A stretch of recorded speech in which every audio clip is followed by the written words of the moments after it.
we're blessed with 7 children. But we suffered a loss, as many families do. We suffered the loss of a child who was born and didn't live very long. His name was Gabriel. And it was a very difficult time in our life. We tried everything we could to save his life, and we failed. And as parents, when you do that and you fail, it's very difficult. And he was delivered, and he lived about 2 hours. He was delivered at 3 o'clock in the morning. And he lived and he died in our arms. There was nothing we really could do to save his life. He was born too premature. And we decided to keep him in the room and be with him. We called the funeral director the next morning and said we'd like to bury him the next day, and we'd like to have a funeral at our home. So we kept little Gabriel with us that night, and we brought him home the next day. In the hospital. What I said? Oh yeah, we were in the hospital that night. Karen had delivered, and we were in the hospital that night. The next day, Karen and we got together, and we brought Gabriel home with us to bury him, and have the funeral there, and then subsequently bury him. And we brought him home so our children could see him.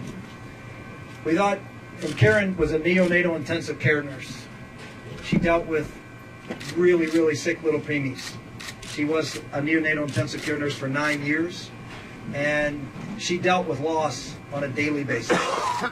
And one of the things she told all of us was that it was so important to recognize, for the family, to recognize the life of that child, and for all the children to know that they had a brother and sister.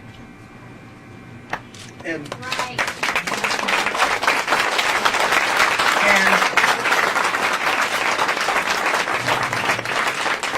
and they did.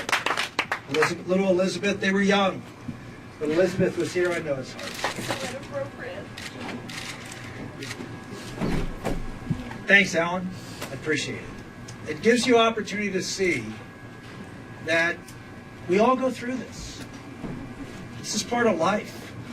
And it's sort of sad that people will look at something that my wife actually wrote a book about, an amazing book called Letters to Gabriel, where she chronicled this journey that we went through.